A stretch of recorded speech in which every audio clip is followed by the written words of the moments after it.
Lula tem até a meia-noite de hoje para decidir sobre a desoneração da folha. E você vai ver também. Black Friday acontece amanhã com expectativa de bater recorde nas vendas. Comércio eletrônico deve ser o destaque. Ministros do STF reagem à aprovação do projeto que limita as decisões do tribunal. Esta casa não é composta por covardes. Esta casa não é composta por medrosos. Acordo de paz entre Israel e o Hamas começa a valer amanhã. 13 reféns entre mulheres e crianças serão liberados. E no Minuto Pet de hoje, nós vamos mostrar como os bichinhos usam o corpo para se comunicar com o dono. Tudo isso você confere a partir de agora no Jornal das 18h30.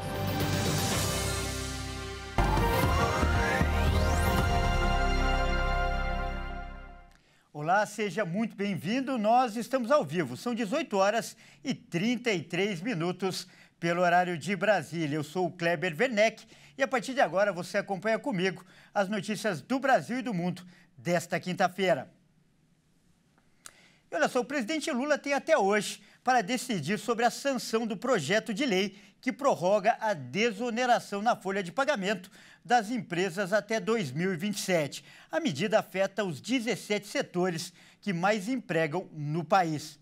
Os setores da economia impactados pela desoneração defendem que a volta da tributação pode resultar em demissões. O texto busca aliviar encargos para 17 setores da economia até o fim de 2027. Entre eles, indústrias têxtil, de calçados, máquinas e equipamentos e proteína animal, construção civil, comunicação e transporte rodoviário. Esses setores somam cerca de 9 milhões de trabalhadores. A desoneração da folha é um mecanismo que permite às empresas dos setores beneficiados pagarem alíquotas de 1 a 4,5% sobre a receita bruta em vez de 20% sobre a folha de salários, a chamada contribuição previdenciária patronal. A troca é vantajosa para as empresas, porque reduz os encargos trabalhistas dos setores desonerados. Já a contribuição previdenciária será, por sua vez, reduzida de 20% para 8% nos municípios com menos de 142 mil habitantes, se aprovada a medida. Esse aspecto é destacado pelos críticos da proposta, sob a alegação de que ela fere o princípio da isonomia. Olha só, para você que nos assiste entender melhor a importância desse projeto, nós conversamos com um especialista, o doutor Hélio Gustavo Alves, que é advogado tributarista. Confira. A desoneração da folha é importantíssima que ela seja aprovada, para que garanta uma estabilidade fiscal para o empresariado, bem como a empregabilidade. Se nós não tivermos a aprovação da desoneração da folha, a carga tributária vai aumentar de forma brutal, gerando impacto aonde? Na empregabilidade, vai ter um alto índice de desemprego, fazendo um retrocesso na economia do país, frente ao resgate da economia que nós estamos vivendo, aquilo que nós passamos conforme a pandemia, a crise pandêmica. Portanto, manter a desoneração da folha é manter a carga tributária, manter a empregabilidade e manter o crescimento do país. Não tem sentido tirar a desoneração da folha para aumentar o caixa do governo, da União, e o povo ficar sem emprego. Não tem sentido nenhum. Temos que ter a manutenção da carga tributária, manter a empregabilidade para o crescimento do país. O presidente do Supremo Tribunal Federal, o STF, ministro Luiz Roberto Barroso, criticou nesta quinta-feira a aprovação pelo Senado de uma proposta para limitar as decisões individuais dos ministros da Corte. Quem também se manifestou de forma contrária à PEC foi o ministro Gilmar Mendes. O texto aprovado pelo Senado proíbe decisões individuais de ministros que suspendam a eficácia de leis ou atos dos presidentes da República, da Câmara e do Senado. A proposta de emenda à Constituição é vista no meio político como uma resposta do Congresso a julgamentos recentes do Supremo Tribunal Federal. Segundo deputados e senadores, muitos dos temas discutidos pela Corte cabem ao Parlamento. É inevitável que o Supremo desagrade segmentos políticos, econômicos e sociais importantes. porque ao tribunal não é dado recusar-se a julgar questões difíceis e controvertidas. Não se sacrificam instituições no altar das conveniências políticas. De acordo com Barroso, não há por que realizar qualquer mudança nas regras do STF. O Supremo Tribunal Federal não vê razão para mudanças constitucionais que visem a alterar as regras do seu funcionamento. Em todos os países que recentemente viveram o retrocesso democrático, a erosão das instituições começou por mudanças nas Supremas Cortes. Quem também se pronunciou na sessão do STF de forma contrária à PEC foi o ministro Gilmar Mendes. É preciso altivez para rechaçar esse tipo de ameaça de maneira muito clara. Esta casa não é composta por covardes. Esta casa não é composta por medrosos. Para se tornar lei, a PEC ainda precisa ser aprovada pela Câmara dos Deputados. E o presidente da Enel, Nicola Cotugno, pediu demissão do cargo nesta quinta-feira à tarde. Ele esteve à frente da companhia nos últimos 5 anos. A Enel confirmou que seu novo presidente no Brasil será Antônio Scala. O executivo tem uma trajetória de 18 anos na Enel. Vamos mudar de assunto agora para falar que a Black Friday 2023 deve movimentar 4 bilhões e 640 milhões de reais neste ano. A expectativa é de que a data bata recorde de vendas. Isso representa um crescimento de 4,3% em relação ao ano passado, descontando a inflação. A expectativa em 2023 é que os segmentos de eletroeletrônicos e utilidades domésticas movimentarão 1 bilhão e 280 milhões de reais e de imóveis e eletrodomésticos 1 bilhão e 50 milhões de reais deverão responder por quase metade, 48% da movimentação financeira prevista. Tende a se destacar ainda os ramos de hiper e supermercados, com 1 bilhão e 20 milhões de reais, e de vestuário, calçados e acessórios farão circular cerca de 730 milhões de reais. A desaceleração da inflação e o início da inflexão nas taxas de juros deverão viabilizar o avanço nas vendas neste ano. Em novembro de 2022, os preços livres da economia registravam variação de mais de 9,7%, ritmo significativamente mais intenso do que os poucos mais de 3% neste ano. Nesse contexto, a variação do real em 7,5% contribuiu para as estratégias mais agressivas de preços por parte dos varejistas. Segundo a Confederação Nacional do Comércio de Bens, Serviços e Turismo, o varejo brasileiro acredita nos resultados positivos com a Black Friday de 2023. Com projeções otimistas para o aumento das vendas e uma demanda crescente por produtos essenciais, os consumidores podem esperar encontrar excelentes oportunidades para economizar, mas é crucial que as compras sejam realizadas com cautela e segurança. E olha só, para falar mais sobre a Black Friday, eu tenho certeza que muita gente já está se programando para comprar. Nós vamos conversar agora com o diretor de atendimento e orientação ao consumidor do Procon, o Rodrigo Tritapep. Muito boa noite, Rodrigo. Seja muito bem-vindo ao Jornal das 18h30. Boa noite, Kleber. É um prazer, à disposição.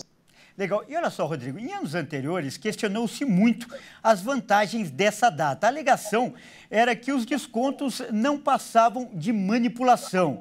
A Black Friday é, de fato, uma data vantajosa para o consumidor? Realmente, Kleber, você tem razão, é uma informação correta, precisa, que você acabou de nos passar, e é uma realidade, né? Tem até apelidos aí da tal Black Fraud, né? Alguma coisa assim que a turma conhece. É uma triste realidade, porém, nós percebemos que já houve o ano passado uma mudança de comportamento. Esse ano nós fizemos mais de 60 reuniões prévias com empresas, principalmente do varejo, alertando e pedindo a elas uma nova experiência do consumidor, além do respeito às leis. E essas práticas já conhecidas, que de uma vez por todas precisam ser abolidas, trazendo seriedade para a data e tranquilidade para o consumidor.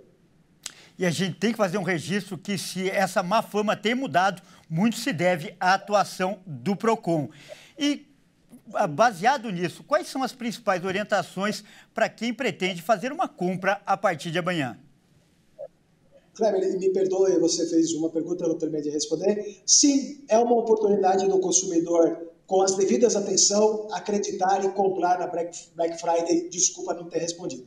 Eu tenho aqui 3 dicas que eu costumo dar e pratico muitas delas. Tá? Primeiro, você precisa comprar. Nós somos muitas vezes assediados, inclusive...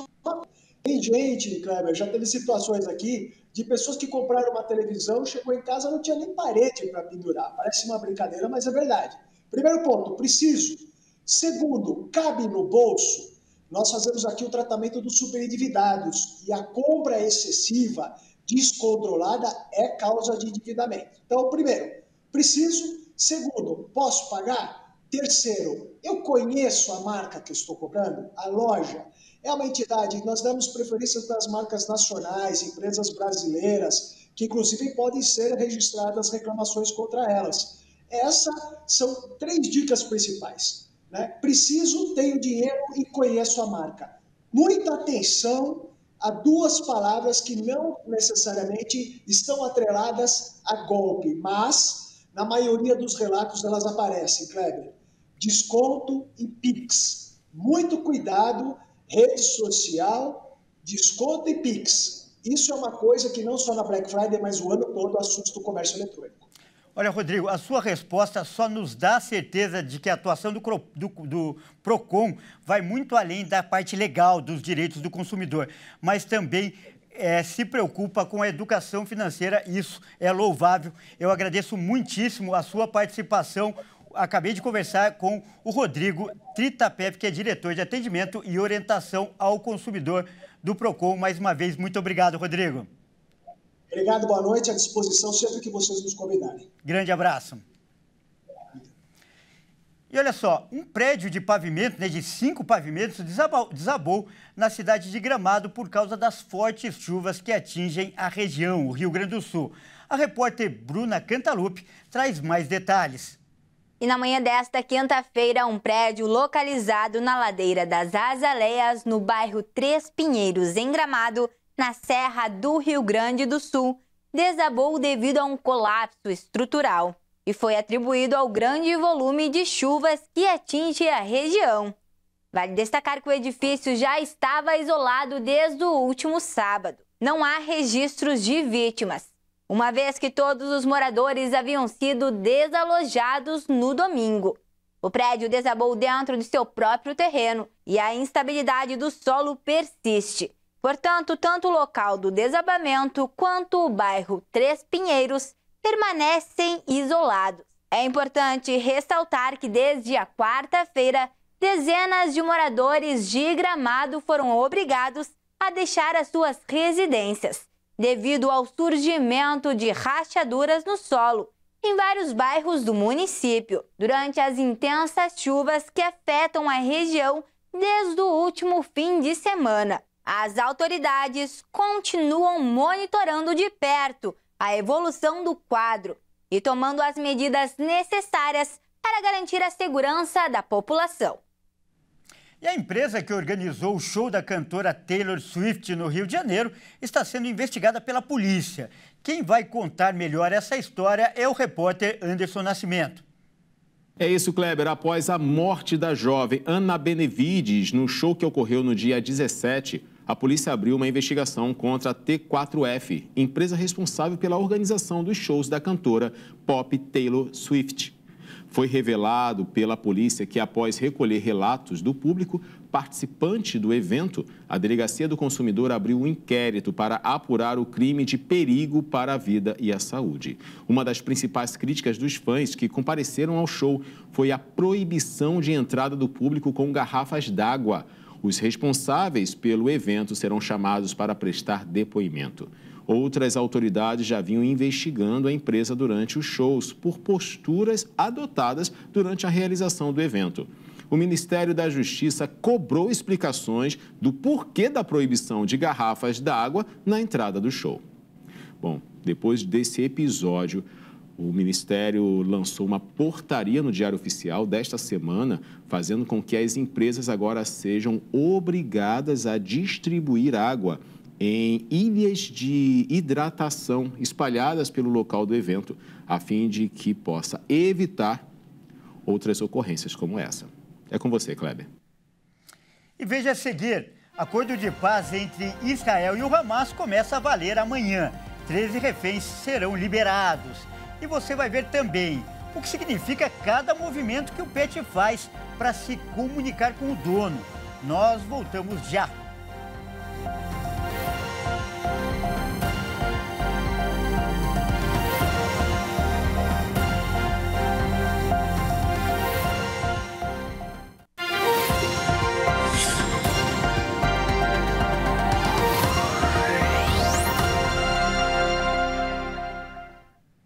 Mais uma vez, seja muito bem-vindo. Nós estamos de volta e ao vivo. São 18 horas e 51 minutos pelo horário de Brasília.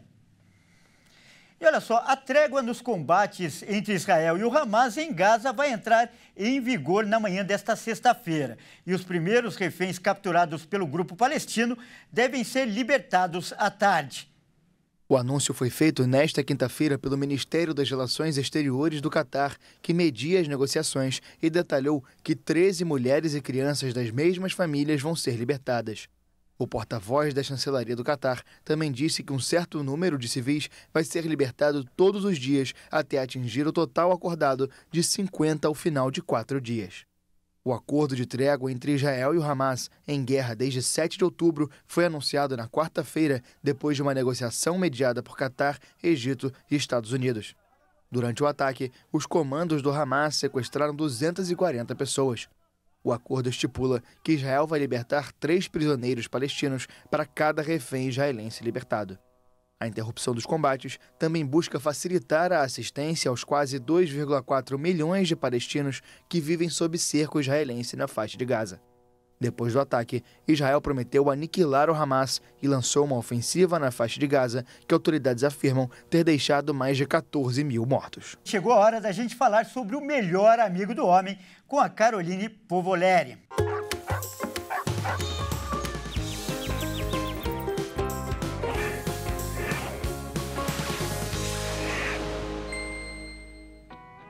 Boa noite, Carol. Seja muito bem-vinda para falar desse assunto que você gosta tanto, aliás, seu assunto preferido. Boa noite, Kleber. Falar sobre os pets é uma alegria para mim. Legal. E se comunicar com um animal de estimação, né, Carol? É um desafio para todo dono. Saber o que o bichinho, se ele está feliz ou se ele está sentindo alguma coisa, por exemplo, calor ou frio, é um grande desafio. Os pets dão sinais para a gente, Carol? Olha, Kleber, os animais não falam, mas eles usam o corpo para expressar diversos sentimentos. Conhecer o seu cão ou o seu gato e criar um vínculo com ele é essencial para uma melhor comunicação. Além dos já conhecidos movimentos do rabo fixo para o alto, que indica vigilância, e o rabo entre as patas, indicando submissão, existem ainda uma diversidade de sinais dados pelos pets que nem todos conhecem. Eu separei alguns exemplos para mostrar aqui. Que legal, Carol. Vamos começar então falando dos cães, por favor. Ok, Kleber. Então vamos falar do movimento mais conhecido dos cãezinhos, que é abanar o rabo. Abanar o rabo para o lado direito significa uma emoção positiva, como ver o seu dono ou o petisco predileto. E para o lado esquerdo, a emoção negativa, como sentir medo. Coceira constante sem a presença de problemas de saúde indica que o animal está estressado. Levantar o bumbum e abanar o rabinho rapidamente é um convite para as brincadeiras. Geralmente, vem acompanhado de latidos e carinho também.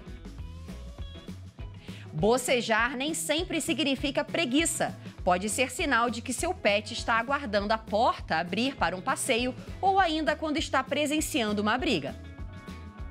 Lamber excessivamente o próprio focinho em contextos que ele não está diante de algo gostoso pode significar doenças. Que legal essas dicas, Carol. E quanto aos gatos, que são mais discretos, quais os sinais mais comuns que eles fazem? A linguagem corporal dos gatos é mais complexa que as dos cães, Kleber, porque é necessário observar uma combinação da postura com o sinal corporal dos bichanos. Vamos lá dar voz aos gatinhos, então. Um gato alegre e amigável apresenta o rabo erguido com a ponta virada, orelhas para frente e um barulhinho semelhante a um trinado. Já o corpo ereto e tenso, acompanhado pelo rabo em constante movimento, indica alerta de que o felino está incomodado.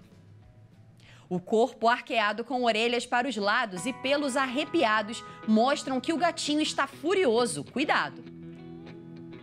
Diferente dos cães, o convite para brincadeiras geralmente vem através de leves arranhões ou mordiscadas. E as lambidas excessivas em um único lugar ou a ausência dos banhos diários, como de costume, podem indicar que o gato está com dor. Por hoje são essas dicas, Kleber. Devemos ficar atentos ao contexto, aos sinais e aos movimentos deles. E mesmo sem falar, né, Carol? Às vezes é mais fácil a gente entender um animal do que uma pessoa, não é mesmo, Carol? Com certeza sim, porque eles são sempre sinceros, gostando ou não gostando. Eu volto com você no estúdio, Kleber. Legal, Carol. Mais uma vez, muito obrigado e amanhã tem mais. Olha só, nesta semana, né, que é comemorada a Consciência Negra, um importante símbolo da cultura africana no Brasil foi restaurado e aberto ao público. Direto do Rio de Janeiro, o Anderson Nascimento volta com mais detalhes. Exatamente, Kleber. O sítio arqueológico do Cais do Valongo, localizado no centro do Rio, foi reaberto nesta quinta-feira, após um processo de revitalização.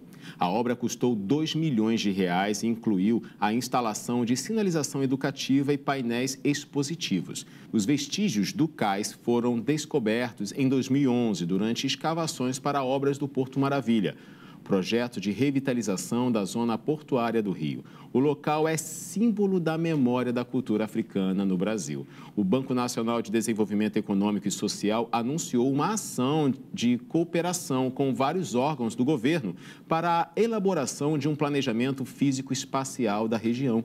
É implantar ali um distrito cultural no prazo de 3 anos. Bom, depois dessa obra e todo esse investimento, teremos mais um ponto turístico aqui no Rio de Janeiro. Kleber, é com você. O Jornal das 18h30 termina aqui. Obrigado pela sua companhia e até amanhã.